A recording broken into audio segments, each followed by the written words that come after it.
Working for the weekend, that is Loverboy. Muskegon's 100.9.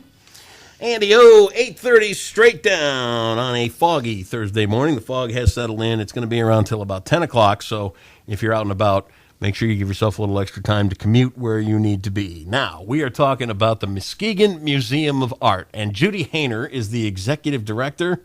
Welcome to the what do you think so far, huh? Yeah, I like it. I like it a lot. Pretty plain, isn't it? A lot of nice gray walls in here. Right. They haven't padded the room for me yet. Not yet. I think it's coming. Now, we were just talking off the air, Judy, before we came on here about the fact that I've lived here 15 years, ballpark, and I have yet to be in the Muskegon Museum of Art. I know. Hey, you know what? I'm coming clean right out of the box with you. We are gonna change that. Let's talk. Tell me about the Muskegon Museum of Art. Oh my! And as I was driving here, I was just thinking about. I always say this. You know, one of the things that makes Muskegon really unique is not the lake. Mm-hmm. Everybody along this Great Lake has this Great Lake. Yeah. One of the things that makes Muskegon unique is it has a nationally accredited, internationally known art museum. Okay. And it's right down there at 296 West Webster, right next to Hackley Public Library. And this is we celebrate our 102nd year in June. It was established in 1912. Isn't that something? It's pretty stunning. And I think sometimes what comes with that kind of tenure and age is we take it all for granted. Right. But I got to tell you, it is not common. There are only 11 art museums in the state of Michigan. Okay. And there's only 7 that actually collect art like we do. Okay. So it is a very unique asset to Muskegon, and we're very proud of the things that we add to the life of this community. What kind of traffic do you get through the art museum? We typically are running between 25 and 30 visitors a year.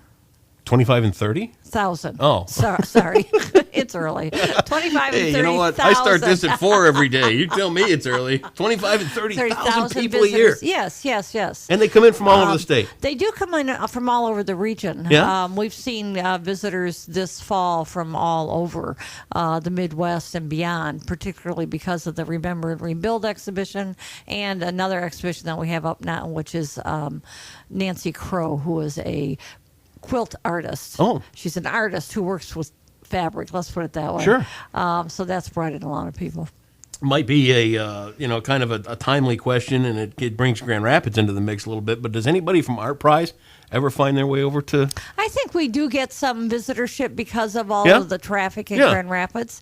And we, Art Prize is a great thing. I mean, to have thousands of people walking around looking at art, I see nothing to complain about. Not at all. That. It's a great time. I didn't make it this year, though. Yeah. And I don't want to, dwell on that a whole lot, but hopefully, that's the case, that they know about that, and then they make the drive out here. Yeah, I think we do see some effect from that, definitely. Let's talk about this Remember and Rebuild. Rebuild, the 9/11 exhibit. Yes, picturing the National September 11th Memorial and Museum. We organized this exhibition. We are the exhibition is a creation of our effort. It didn't exist before we did this. We had the opportunity to meet, to know, and to see the work of the staff photographer for the 9/11 Memorial. And she just does remarkable photography. She's been a part of that institution since 2010 and has been documenting what was going on the other side of that fence at the site. Yeah. And when we saw the photography and realized how good it was and realized what an interesting story it was to focus on how we as a country have responded to that tragedy. You remember the day? I'm sure you do. Yes, of course. What were you doing? Of course. I was assistant superintendent for Muskegon, and I was in my office and then immediately trying to figure out how we were going to, as a school district, handle that. I was on the air over by the Getty Drive-In, and I walked out of the studio on the back. You remember the old building over there by the drive-in? Yeah. Our studio faced out the back, and I walked by my office, which was right outside the door, and my initial reaction was, some building's on fire. Exactly. And I walked by it, and I went around the corner and told the boss, I said, hey, you got to come see this. There's a big building fire going on somewhere. I didn't even know what city they were in. Huh. It was just that quick of a glance. Right. But the world changed. I know. It did change, didn't it? In an instant. It got to the point where I couldn't even watch like Animal Planet because even natural violence, a tiger chasing something down to eat it, I couldn't take it anymore. Yeah, it changed everything. This exhibit is part of a running. You've got something coming in all the time.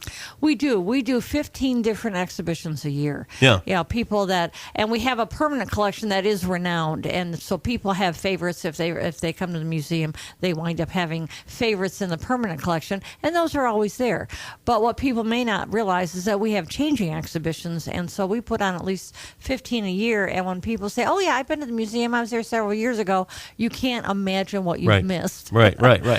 And people are going to miss, remember, and rebuild. There's only 2.5 weeks left. That's plenty of time. In the grand scheme of things, you know. And I guarantee you that on Monday, November 10th, we will get phone calls saying, "So when does that? How much longer is that?" And it's like, when it's done, an exhibition at a museum is just like a live performance. When it's over, you will never see it like that again. Yeah.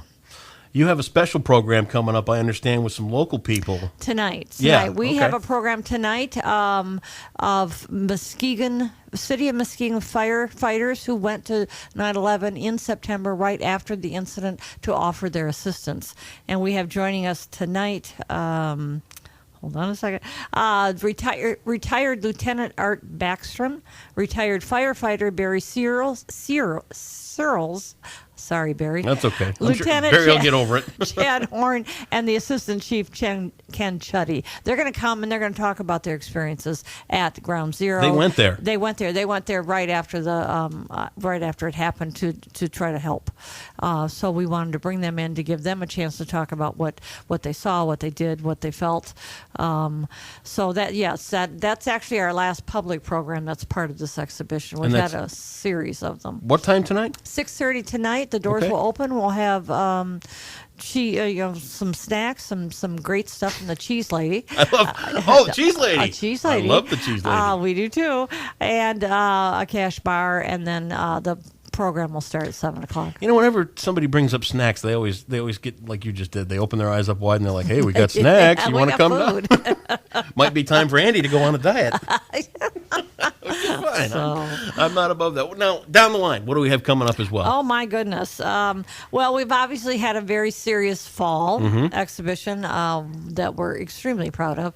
But we are going to take things in a little bit different direction. And on November 6th, we are opening an exhibition called Japanese Warriors. Ooh.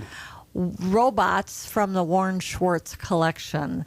We know, my curator knows Warren Schwartz, who is a rather well-known architect in Boston, and that's his day job. And then he also collects Japanese robots. Wow. Toys.